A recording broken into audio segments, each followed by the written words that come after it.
It is the 15th of February and you are absolutely at the right place with Sport Wrap, making sure that you stay informed on the latest local and international sport. You are with Ashwin Mbedi, and you know how we like to do, not too much on the intro, straight into the hit list.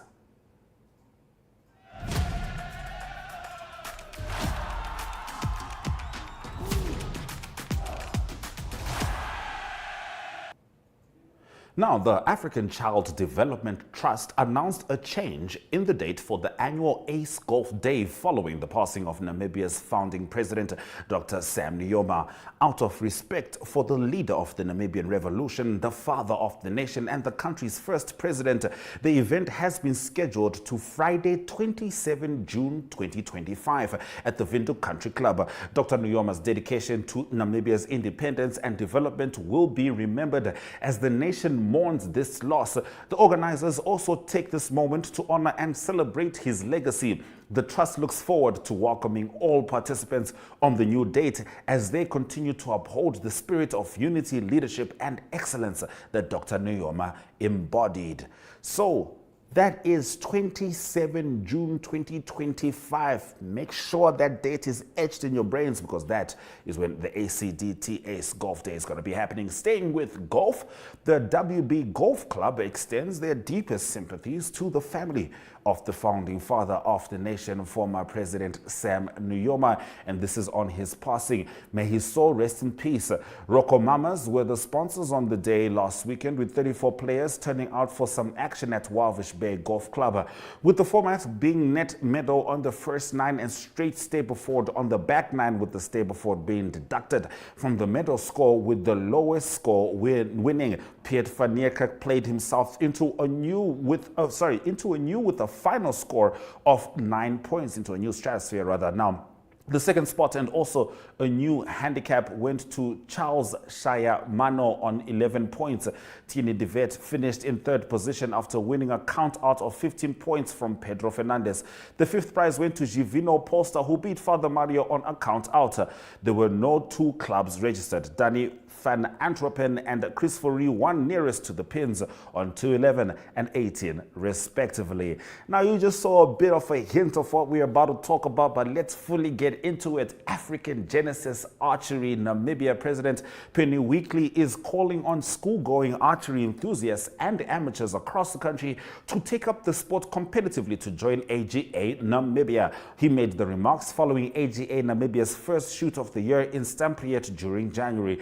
Weekly emphasized that joining AGA Namibia is simple and accessible, highlighting the physical and mental advantages of archery for learners. Weekly indicated that the sport teaches individuals focus, patience, and self-discipline. Let's move on. Ongwe Diva's Oshana Gymnasium was the battlefield for 87 chess players who showcased their strategic brilliance at the Namibian Chess Federation's NCF Bank Windhoek Zone 7 School Chess Individual Championship qualifiers last weekend. Chess prodigies from Mauritius De Venice Private School, Kabatana Private School, Gabriel Tapopi Secondary School, Rhodes Private School, and Leerspiel, among others in the Oshana region, competed in the one-day 7-round Swiss system competition. The tournament determined the top 3 players in each age category who will advance to the National School Chess Individual Championship scheduled for 21 February. All right, so we started off with golf. ACDT Ace Day moved to 27 June 2025. Keep that in mind. We spoke about the message from the golfing community as well as what transpired recently at the coast. And of course, we are still talking about archery being brought up in schools and allowing children to experience this wonderful sport. This is Sport Wrap. We're going to take a quick break before we return to Zoom In.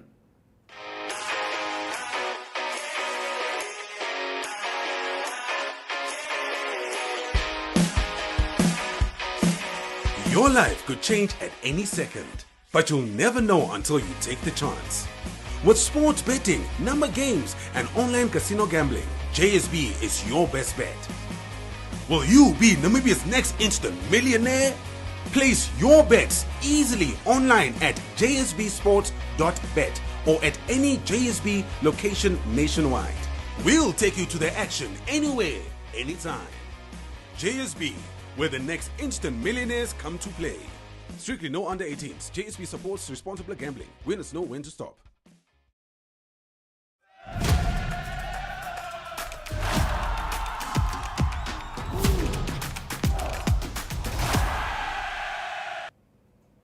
In today's Zoom In, we first have a contributed video by the Southern Stream First Division as they share some of their latest developments and what they have been up to so far.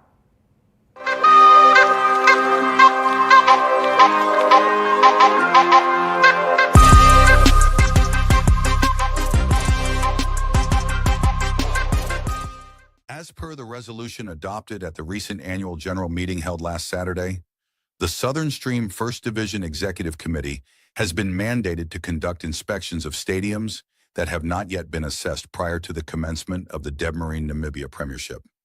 In line with this mandate, and in accordance with Article 13.1 of the NFA Rules and Regulations, all stadiums designated to host SSFD League matches must undergo an inspection to ensure compliance with FIFA, NFA, and national health and safety regulations.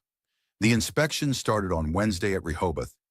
DTS and Ramblers stadiums and other towns will be done on the following dates. Thursday, February 13th, John Wilkins Stadium in Walvis Bay at 14:30. Thursday, February 13th, Oranjemund Stadium, Oranjemund at 1000 Marienthal Stadium, and J. Stephanus are fit to host matches.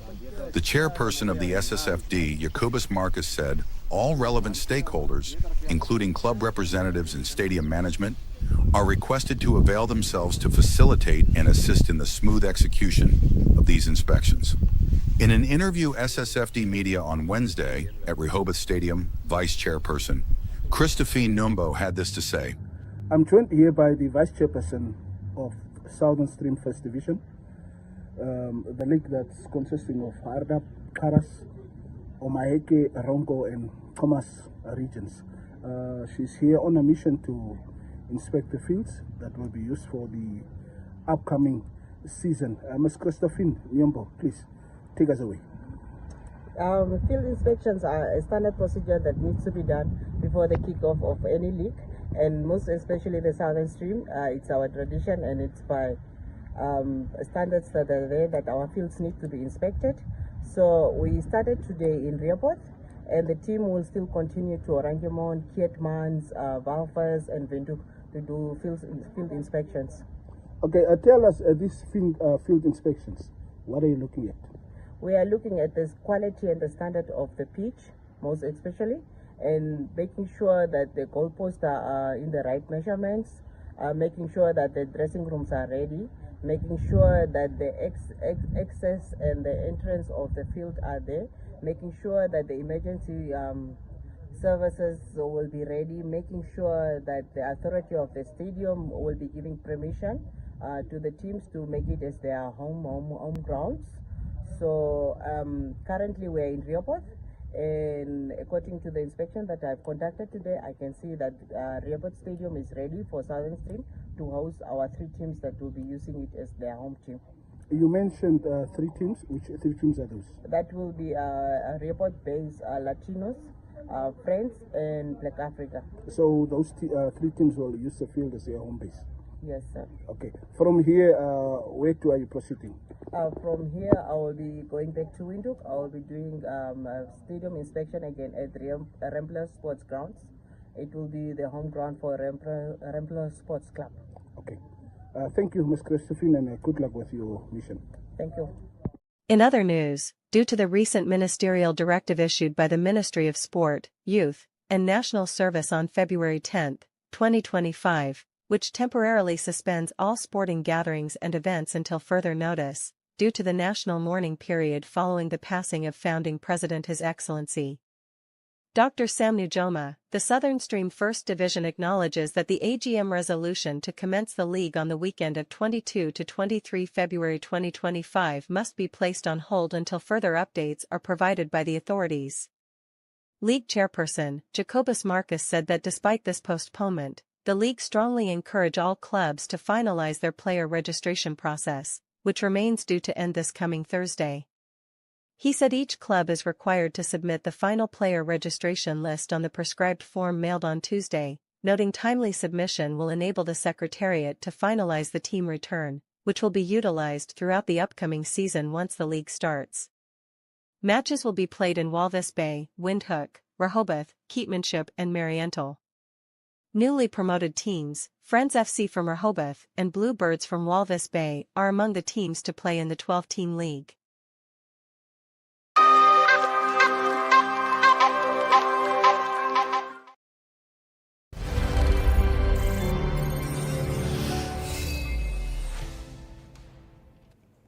So recently, MTC launched its MTC Runners Connect race that was to take place on 1 March 2025 in Windhoek, but it's very likely to be postponed to a later date due to the mourning period of the founding father, Dr. Samuel Shafishuna Nujoma.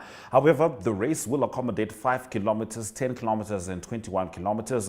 The 21-kilometer race will also be used as a qualifier for the Two Oceans Half Marathon that will be held later this year in Cape Town. Brian Munango was at the event earlier this month and compiled this for us. Please keep in mind the date is likely to change. Enjoy. Therefore, we are proudly here today then to launch the MTC Runners Connect. Always MTC, the word connect must always be in any of the marketing tools. So this is a half marathon, and from that we'll qualify athletes to the Total Sports Two Oceans Marathon in South Africa. And the details, and again the colleagues will speak more about the details, but it will definitely take place on the 1st of March in Redwood. The starting point will be the Zoo Park in the Central Business District. The runners will accommodate 5 kilometers, 10 kilometers, and 21 kilometers distances respectively. And that's our dynamic marketing team just giving. Don't worry, nothing strange happened. Yeah, okay. So, to join for 5 kilometers, athletes are merely expected to pay $50 to register. $100 for the 10 kilometers, and then $150 for the 21 kilometers to register. Blue Valley, which is our partner, alongside our performance movement, will present the event to manage the timing system, as well as ensure that the seamless marathon ensures. Now, 100% of these proceeds from registration will be donated to the Namibia National Children's Trust, of which Dr. Shideka will explore more and discuss more in detail what he does. But it is a trust that ensures Namibian patients born with congenital heart. Is that correct? Am I correct to say this? You do sometimes, huh?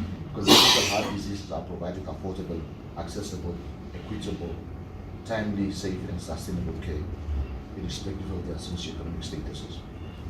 Why did you choose to trust these funds to this corporate social responsibility? Because marathon attracts large audiences and it's a great platform to use that opportunity to just educate the public that we run about congenital diseases such as those and their challenge and need for early diagnosis and treatment. Now, what is our target, colleagues? Our target is to have at least 1,000 athletes participate in the run, and hoping that we can get those numbers. The first 500 people will receive a free t-shirt and a swag bag. Whatever is contained in the swag bag, I do not know, and it's definitely not an iPhone. Additionally also, the first 100 registered people for the day will get the recovery boot voucher after the run for use immediately. So I see our cycling team when they do the cycling, and then they sit in these big bathtubs with ice cubes, and I ask them, what is it doing? Preventing recovery. The rest of the recovery, I'll assume, is for health reasons. Now, if you don't want to use the voucher, then you can redeem it at 120 Sports and Fitness Performance Center. That's it. Now, all the marathon, particularly the 21-kilometer section, is endorsed, sanctioned by the Athletics Namibia, and therefore, hence the recognition as a qualifying place for the Total Sports Oceans Marathon. As you heard, my name is Monique Shideka. I prefer to call myself doctor. I'm a pediatric and clinical cardiologist, and that is a specialist that is trained to deal with people that are born in heart disease. Now, You might not know, might not be aware, but it's actually a huge burden of congenital heart disease in Namibia. And this is trying to establish exactly what is causing it, but it's a huge number of both children and adults that are born with heart disease and are surviving up to today. Now, the challenge is that because, of course, technology and general care has advanced, so we have a couple of adults surviving after their interventions, and this invitation is particularly well timed. We've got a team that came from Britain that is working with us now, so that's the reason why I'm presenting a little bit late today. So to operate on these particular patients. Now, the challenge that is in Namibia right now is the fact that we don't have enough critical capital, or that's human capital, to actually look after these patients, because it's highly specialized training that you need to be able to look after this particular set of patients. Now, so that's exactly the reason why we have all these collaborations. Now, to achieve success in this kind of work, of course, it needs multiple stakeholders, and I'm particularly pleased that NTC and other corporate society members are participating in this exercise to try and bring our mission to fruition. And out of the mission principles that we have set up, I would like to address equity, which means that everybody deserves good care, and that's quality care regardless of the socioeconomic circumstances. So we do not believe that just because you do not have money, you don't get the right care, you don't get the quality care that you deserve. And importantly, we believe in sustainability, meaning that this is not something that lives with us right now, but it's something setting a foundation for the work that should continue when you are no longer here. So we started this program in Namibia in 2018. I trained in Cape Town, so when we came back, we recognized that certainly it was not economically feasible or sustainable to keep sending patients to South Africa for heart surgery. And right now, as a state service, we are the only ones doing it for many reasons. Because yes, it doesn't make profit for private sector because we actually only have less than 10% of patients that have medical insurance, and the majority are, which is 90% and more, are actually public patients that depend on the public healthcare system, which is government funded. And as you know, and that applies anywhere in the world, the government alone cannot carry this responsibility. So, and that is why it's important to invite in all the corporate societies to come and join the initiative so that we can serve the public accordingly. And why is this important? You're talking about productivity, talking about wellness, we're talking about here, and productivity somehow feeds your GDP as a country as well. If you are not healthy, you cannot actually generate a good GDP. And that is why it's important that we look after these children. And the children are a cornerstone of any society. If we do not look after them, then we would not have the future. And that is why it's important to look after them. And not just children, but again, adults that are equally born with heart disease. So a pleasure and privilege to be invited here today, and I look forward to continued collaboration. Our relationship should not end here, and we are again inviting you to come and see the work that we do and the place we set up. I believe that the heart service in Namibia is probably the flagship of the Ministry of Health and Social Services. It's not like the other services. It's because government try to invest, but they cannot do it alone. We cannot do it alone, and that is why we need the whole society to actually cover this together so that we can achieve the success that we need to achieve for the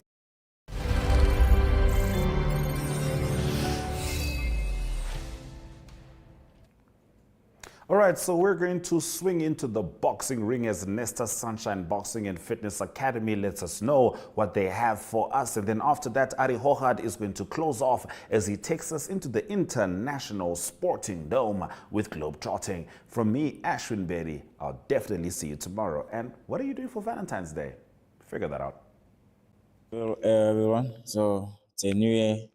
So, and now I want to wish everybody a good year. So, and I want also to thank our main sponsor, NTC and PST, and promoter, and also my sparring partners or my coaches. And also to thank my personal sponsor, Erimo. So, in the media also, guys, you guys do everything, do it good for us, and I'm happy for that. And you're always showing us everywhere. So I'm happy, and So like my promoter said that I'm fighting on the 12th, so I'm ready for everyone. I don't care. I don't know who I'm fighting, but I'm ready to beat anyone. So ready to eat. I'm ready. I'm eating everything, drinking everything. Anyone is in front of me, I'm ready for him. So I'm ready and I can't wait. So it's a new year, and I'll make sure that we collect our mistake and I'll improve a lot, and I'll try to collect some things that we did bad last year, and this year it's my time to shine, and I'll make sure that I give a good performance this year. Thank you. Prospect of the year, the challenge you're facing, and so on. Let's talk to the nation. And first of all, good morning. Let me also thank our main sponsor, MTC, co-sponsored by PST, and as well as my personal sponsor, which is Loki Pop. Yeah, so I like it when I'm doing my job, which is training, and the promoter is doing his job, announcing when I'm fighting. That's what I like. That's bring more excitement with when it comes to everything. When it comes to training, I put all the effort.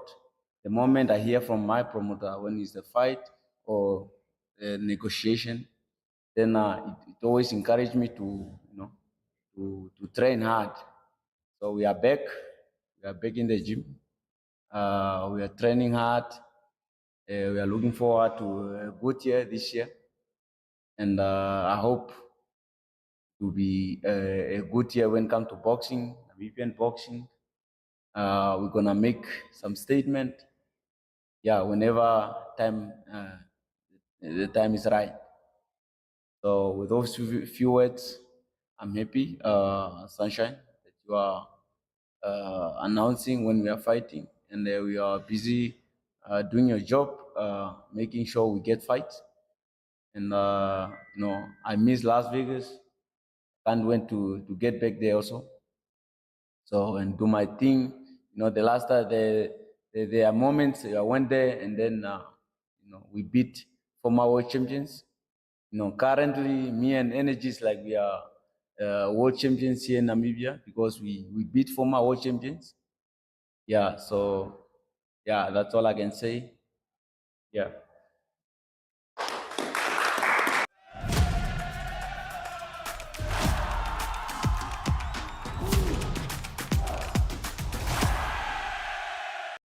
Good day everyone, time for international sports news, and starting off with soccer news first. English Premier League first, a very exciting game that was played in the English Premier League. It was a Merseyside derby between Everton and Liverpool that was postponed from last year because of bad weather, and it ended in a 2-2 draw, very dramatic. It was the last kick of the game. It was Everton that made it 2-2. It was in the 98th minute. It was James Tarkowski that scored the equaliser 2-2. It was an important goal for Everton, and it was more important for Liverpool because they lost points against Arsenal and all the other teams chasing on the English Premier League. And it is Liverpool at the moment. After 24 games, they've got 57 points. And also after 24 games, it's Arsenal on 50 points, just 7 points in it now. Nottingham Forest on 47 points, and then it is Chelsea on 43 points.